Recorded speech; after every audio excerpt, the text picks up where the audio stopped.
کیونکہ بھگوان نے جس کسی کو جہاں رکھا ہے اسی میں ہی اس کی بہتری ہے، لیکن ہاں اپنی محنت سے اپنا مقام بلند کرنے کی کوشش ضرور کرنی چاہیے، باقی اوپر والے کی مرضی۔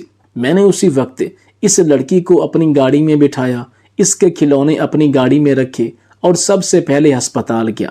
ان کے والد سے بات چیت کی۔ ڈاکٹرز نے مجھے بہت زیادہ عزت دی، تو میں نے ان سے کہا کہ یہ میرے عزیز دوست ہیں، آپ ان کا خاص خیال رکھیے گا۔ ڈاکٹرز نے مجھے تسلی دی۔ میں نے چندریکا سے اس کے والد کا نام پوچھا تو اس نے بتایا کہ ان کا نام دیان ملوتی ہے۔ میں نے ان کے والد دیان سے ان کی بیٹی کو سکول میں بھیجنے کی اجازت مانگی اور کہا کہ ان کو وظیفہ بھی دیا جائے گا۔ کچھ دیر گفتگو ہونے کے بعد دیان ملوتی کی آنکھوں میں ایک دم سے نمی اتر آئی، جیسے ان کی آنکھیں میرا شکریہ ادا کر رہی ہوں۔ میں نے اس لڑکی کو ان کے گھر کے نزدیک ایک اعلیٰ پرائیویٹ سکول میں داخل کروایا۔ ان کے تمام تعلیمی اخراجات خود اپنی جیب سے ادا کیے، اس کا وظیفہ مقرر کیا، اس کی بکس کتابیں وغیرہ خریدیں۔ اوپر والا گواہ ہے کہ میں نے زندگی میں بڑے بڑے تجارتی سودے کیے، لیکن نہ جانے کیوں اس بچی کے ساتھ جا کر بازار سے کتابیں اور یونیفارم وغیرہ خریدنے پر مجھے اتنی خوشی میسر ہوئی کہ جیسے میں نے کوئی بہت بڑا بزنس میں منافع حاصل کیا ہو، اور یہ میری زندگی میں اس سے پہلے کبھی نہیں ہوا تھا۔ یہ بات میرے اس لڑکی اور ان کے والد اور ایک سکول ٹیچر کے علاوہ کسی کو معلوم نہیں تھی۔ میں ہر مہینے بعد اس سکول میں جاتا، ٹیچر سے اس لڑکی کے بارے میں دریافت کرتا اور جو بھی رقم ضرورت کی ہوتی وہ میں اس ٹیچر کو دے دیتا۔ الغرض چندریکا ایک قابل لڑکی تھی۔ سکول سے کالج سے یونیورسٹی تک کا سفر یہ طے کر چکی تھی۔ وقت گزرتے پتہ ہی نہ چلا اور یہ جوان ہو گئی۔ ایک دن چندریکا اس کا والد میرے دفتر آئے، ساتھ میں کچھ تحفے تحائف بھی لائے۔ میں نے ان کا شکریہ ادا کیا اور ایک چیک بنا کر جب میں چندریکا کے والد کو دینے لگا تو انہوں نے مجھے تشکرانہ انداز میں دیکھا اور کہا کہ اب ہمیں رقم کی ضرورت نہیں ہے۔ میں نے ان سے کہا کہ رقم کی ضرورت کیوں نہیں ہے؟ کیا مجھ سے کوئی غلطی ہو گئی ہے؟ تو انہوں نے کہا کہ نہیں، آپ کے ہم پر بہت زیادہ احسانات ہیں اور ہم ہمیشہ آپ کو دعاؤں میں یاد رکھتے ہیں۔ خدا آپ کو ترقی کی منزلوں کا مسافر بنائے۔ دراصل بات یہ ہے کہ چندریکا کو ایک کمپنی میں جاب مل گئی ہے جہاں پر اس کی سیلری بھی کافی اچھی ہے، لہٰذا اس لیے ہمیں اب رقم کی ضرورت نہیں ہے۔ اور آج چندریکا کو ایڈوانس میں پہلی تنخواہ ملی ہے جو ہم لے کر سیدھا آپ کے پاس آئے ہیں۔ رتن ٹاٹا کہتے ہیں کہ چندریکا اور اس کے والد دونوں کی آنکھوں میں آنسو تھے۔ مجھے ایسے محسوس ہو رہا تھا کہ جیسے میں نے 2 نہیں بلکہ 2 لاکھ انسانوں کی زندگی کو سنوارنے میں تھوڑا سا کردار ادا کیا اور ان کی زندگی چمک اٹھی۔ خیر، وہ کچھ دیر میرے پاس رکنے کے بعد اپنے گھر کو واپس لوٹ گئے۔ ایک دن چندریکا کے آفس میں اس کی پروموشن تھی تو مجھے بھی انوائٹ کیا گیا۔ میں جب گیا تو مجھے وہاں پر ایک امپلائی نے بتایا کہ چندریکا بہت ہی شاندار لڑکی ہے، سمجھدار اور ذہین لڑکی ہے۔ ایک امپلائی نے مجھے ایسی بات کہی کہ میں بے ساختہ رونے پر مجبور ہو گیا۔ چندریکا نے اس کمپنی میں 2 لوگوں کی گزشتہ 2 سالوں سے مدد کر رہی تھی۔ ان چاروں کے تعلیمی اخراجات چندریکا برداشت کر رہی تھی۔ اس کی پروموشن کی تقریب کے دوران ایک افسر نے انہیں ایکسٹرا بونسز سے نوازا اور کہا کہ ہمیں معلوم ہوا کہ آپ کمپنی کے 2 لوگوں کی کفالت کر رہی ہیں، ان کے تعلیمی اخراجات آپ ادا کر رہی ہیں۔ تو چندریکا نے روتے ہوئے رتن ٹاٹا کی طرف اشارہ کیا۔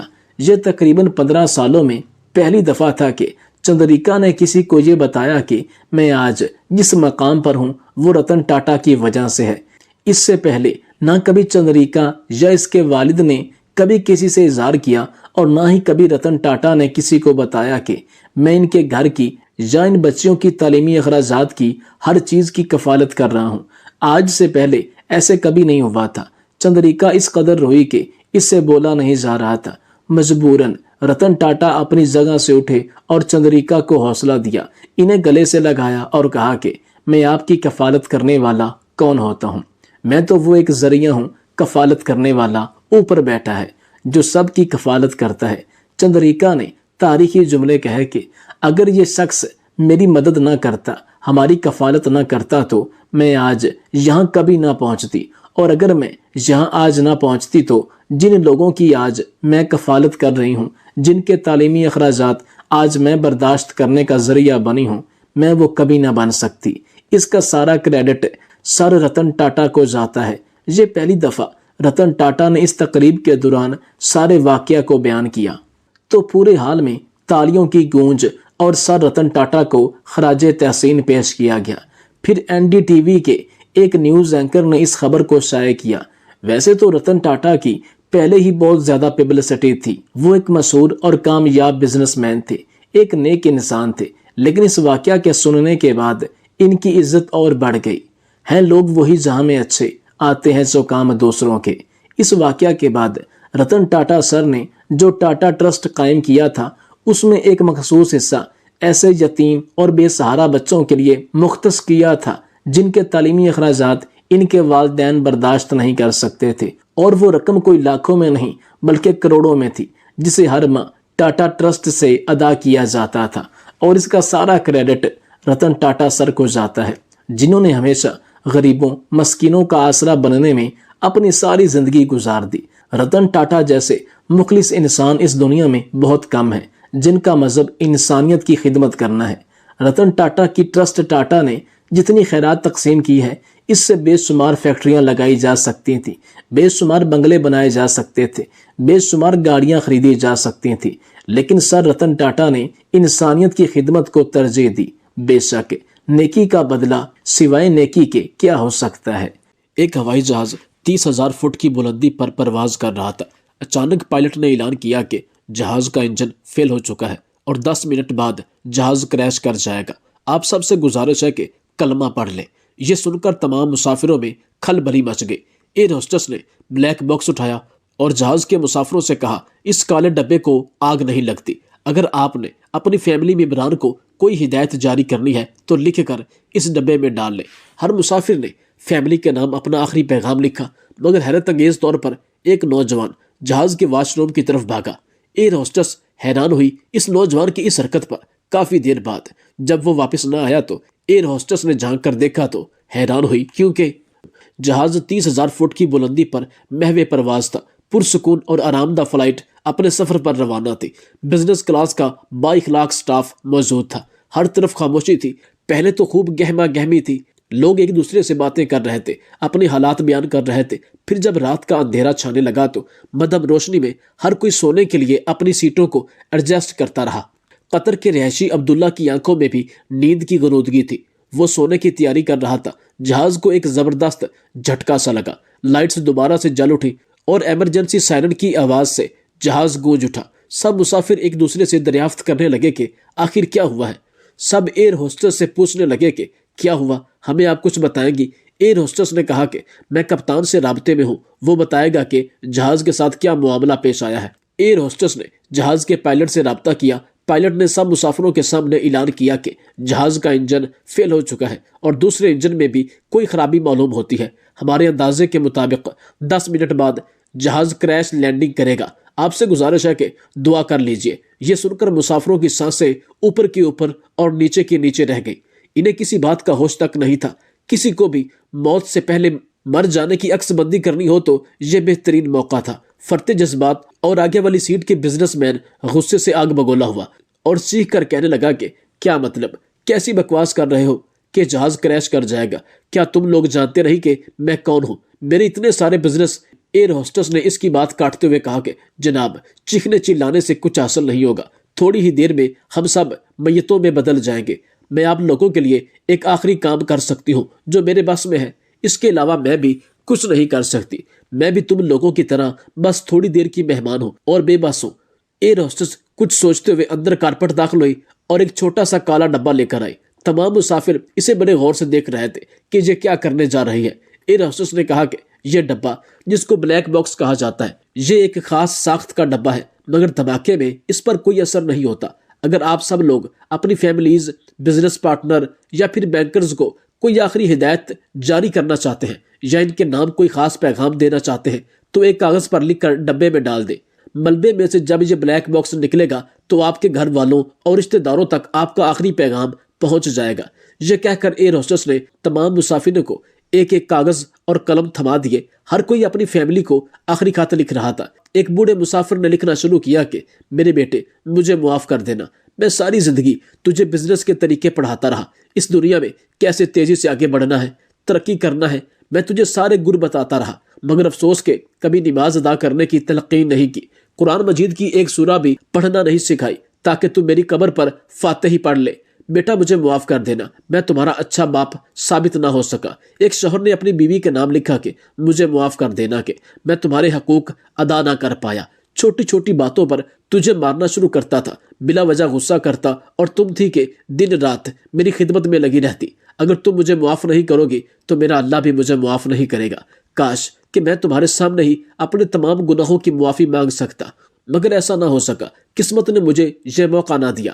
میرے بچوں کی ٹھیک سے تربیت کرنا، انہیں اپنی طرح ایک اچھا انسان بنانا، انہیں ان کے باپ کی طرح نہ بنانا جو اپنی بیوی سے انصاف نہ کر پایا۔ تیسری سیٹ پر بیٹھا ایک نوجوان اپنے باپ کے نام خط لکھ رہا تھا، بابا مجھے معاف کر دینا، آپ بار بار مجھے واپس بلاتے تھے، آپ مجھے دیکھنے، مجھے ملنے کے لیے بے قرار تھے، مگر میں نہ آ سکا۔ مگر آج جب آپ کے لیے میں وطن واپس آ رہا تھا تو مجھے معلوم نہیں تھا کہ یہ میری زندگی کا آخری سفر ہے، اور وہ بھی ادھورا۔ بابا مجھے معاف کر دینا اور میرے لیے مغفرت کی دعا کرنا۔ سب لوگ خط لکھنے میں مصروف تھے، وہ خط لکھنے میں جلدی کر رہے تھے، ان کے ہاتھ کانپ رہے تھے، انہیں معلوم تھا کہ ان کے پاس وقت بہت کم ہے۔ یہ فلائٹ قطر سے سعودی عرب عمرہ زائرین کو لے کر جا رہی تھی۔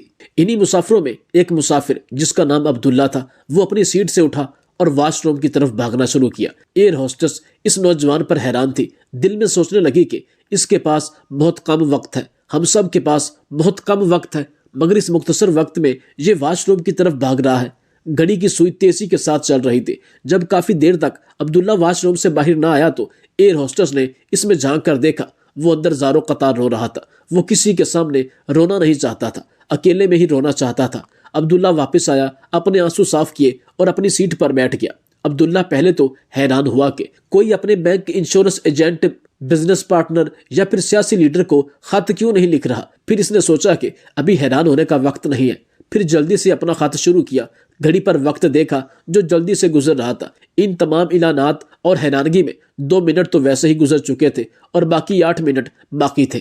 عبداللہ نے اپنا خط شروع کیا، اے میرے پیارے اللہ سائیں، میں اس لمحے سے صرف آپ کے نام ہی خط لکھنا چاہتا ہوں۔ ملاقات کا وقت بہت قریب ہے۔ ہمارے ہاں یہ رواج پایا جاتا ہے کہ جب کوئی چھوٹا کسی بڑے سے ملنے کے لیے جاتا ہے تو کوئی تحفہ، نذرانہ، کوئی ہدیہ لے کر ضرور جاتا ہے۔ آپ بڑے ہیں، بے نیاز ہیں، آپ کو کسی ہدیہ یا تحفے کی کیا ضرورت ہے، مگر میں بندہ ہونے کی حیثیت سے کچھ تو پیش کروں گا۔ آج اپنی 40 سالہ زندگی کو پیچھے مڑ کر دیکھتا ہوں تو کوئی بھی ایسی چیز نظر نہیں آتی جو آپ کو پیش کروں یا پیش کرنے کے لائق ہو۔ ساری زندگی یوں ہی ضائع کر دی۔ دل میں یہ خیال ضرور آتا تھا کہ اللہ کے آگے جھک جا، اس پاک ذات کے آگے سجدہ کر جس نے تجھے پیدا کیا، ان نعمتوں کا شکر ادا کر جو نعمتیں اس نے تجھے عطا کی۔ مگر شیطان پھر دماغ میں یہ خیال لاتا کہ ابھی بہت وقت پڑا ہے، کوئی روزہ، کوئی نماز، کوئی عبادت، کوئی سجدہ، کچھ بھی اس قابل نہیں۔ ساری کی ساری زندگی سونے میں گزار دی۔ 40 میں سے 12 سال تو حقیقتاً سوتا ہی رہا، 10 سال بچپن اور پڑھنے میں گزار دیے، تقریباً 8 سال روزی روٹی کی تلاش میں گزار دیے، باقی چند سال یوں ہی فضول کاموں میں، کبھی کسی کی غیبت میں تو کبھی جھوٹ بولنے میں گزار دیے۔ آگے سے آگے بڑھنے کے شوق میں کبھی ایسا وقفہ بھی نہیں آیا کہ پیچھے مڑ کر دیکھ سکوں کہ تیرے ساتھ کیا تعلق بنایا، کیسا تعلق بنایا۔ معاشرے کو سدھارنے کے خبت میں اپنے آپ پر کام کرنا ہی بھول گیا۔ نمازوں، نوافل، روزوں کی تعداد، حج و عمرہ، قرآن اور ختم کی گنتی اور اپنی بڑھائیوں کے حساب و کتاب میں عبادت ہی نہ ہو سکی۔ کبھی نہ ہار ماننے کے عزم میں تیرے سامنے بھی سرنڈر نہ کیا۔ اللہ آج تو مجھے بچا لے۔ وہ لمحات جو تیرے ذکر میں کٹنے تھے وہ ٹی وی ڈراموں اور کھیل کود میں گزر گئے، جو تیری یادوں اور دعاؤں میں لگنے چاہیے تھے وہ فیس بک، سوشل میڈیا میں گزر گئے۔ جو وقت قرآن کی تلاوت اور اس کو سمجھنے میں لگنا تھا وہ گیم آف تھرون میں کھا گیا۔ اس کے ساتھ تصویریں، اس کے ساتھ تصویر، اس جگہ کا وزٹ، وہاں کی سیر، بس یوں ہی زندگی گزارتا رہا۔ اے اللہ میرے مالک، اس میں سوار تمام بندوں میں فقط میں ہی بدترین مخلوق ہوں تیری، اور تو میرا بہترین خالق۔ اگر یہ آفت کوئی عذاب ہے تو مجھے 100% یقین ہے کہ یہ آفت میری وجہ سے آئی ہے۔ آج یہ سارے تیرے حضور اپنی عبادتیں لے کر آ رہے ہیں، میرے پاس سوائے ندامتوں کے اور کچھ نہیں، میرا دامن خالی ہے۔ آج میں اپنے تمام جرائم کا اقرار کرتا ہوں۔ میں نے بہت بڑا شرک کیا، میں نے اپنی ذات کو بندگی اور تیرے بیچ رکھ دیا۔ میری انا، میرے تمام کارنامے، میرے ناولز، میرے قصے، یہ سب شرک نہیں تو اور کیا ہے؟ نام تیرا لیتا رہا اور محبتیں کسی اور سے، نماز تیری، نظر کہیں اور خیال تیرا، فون کہیں اور سامنے تو لیکن چیٹ کسی اور سے۔ یا اللہ، میں نے ملاوٹ کی، میں نے تیرے عشق میں ملاوٹ کی، میں نے ذخیرہ اندوزی کی، اناج میرے سٹور میں پڑا رہتا اور باہر لوگ بھوک سے مر رہے تھے، میں یہ بات مگر اس طرف متوجہ نہیں ہوتا تھا۔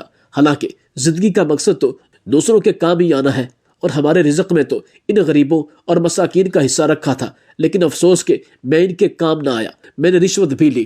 رشوت دی ہی اس لیے جاتی ہے کہ جو کام کرنے آئے ہو، جس کے لیے کرانے آئے ہو، اسے دھوکہ دے کر کسی اور کا کام کر دو۔ یہ میری تنخواہ رشوت ہی تو تھی جو دنیا دیتی رہی کہ تیرا کام نہ کرو، جس مقصد کے لیے بھیجا گیا وہ نہ کیا، باقی سب کچھ کیا۔ میں نے غرور کیا کہ میری ذات اور انا کے بت کے سوشل میڈیا پر ہزاروں فالورز ہو۔ میں نے جھوٹ بولا اپنے آپ سے کہ سب اچھا ہے، لگے رہو، سب ٹھیک جا رہا ہے۔ میں نے سچ پر آنکھیں بند کر لی اور روز آئینہ دیکھتا، اپنے آپ سے نظریں چراتا۔ اے اللہ سائیں، میں تو مرنے سے پہلے ہی مر گیا، میں جہاز گرنے سے پہلے ہی چاروں خانے چت ہو گیا۔ میں نے کتنے گھاٹے کا سودا کیا ہے، تجھے چھوڑ کر دوسروں کو اپنا دوست بنا لیا، ایسے لوگوں کو جو صرف اچھے وقت پر میرے ساتھی تھے اور جب برا وقت آیا تو مجھے چھوڑ کر چلے گئے۔ بے شک تیرا فضل کسی وجہ کا محتاج نہیں۔ بڑوں کی یہی شان ہوتی ہے کہ وہ جب کسی چھوٹے پر اپنی گرفت مضبوط کر لیتے ہیں اور جب انہیں پتہ چلتا ہے کہ یہ کمزور ہے، مزید گرفت ڈالی تو یہ مر جائے گا، تو وہ چھوڑ دیتے ہیں۔ میں اپنے جرم کا اقرار کرتا ہوں، تیری رحمت سے بڑھ کر کوئی چیز نہیں، تیری دسترس سے میرا کوئی عمل، میرا کوئی گناہ چھپا ہوا نہیں، تیرے فضل کے سوا کوئی نافرمانی نہیں، اور تیری پہنچ سے میری کوئی دعا دور نہیں۔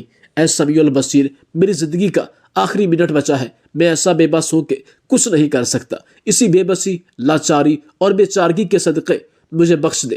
میری پیاری ہم سفر، اب میں چلتا ہوں، میرے بچوں کا خیال رکھنا، انہیں اچھا عبداللہ بنانا۔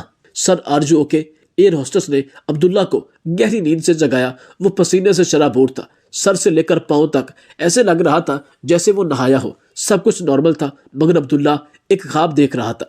آئیے ہم سب بھی آج اپنا آخری خط لکھتے ہیں کہ زندگی کا خط درست ہو سکے۔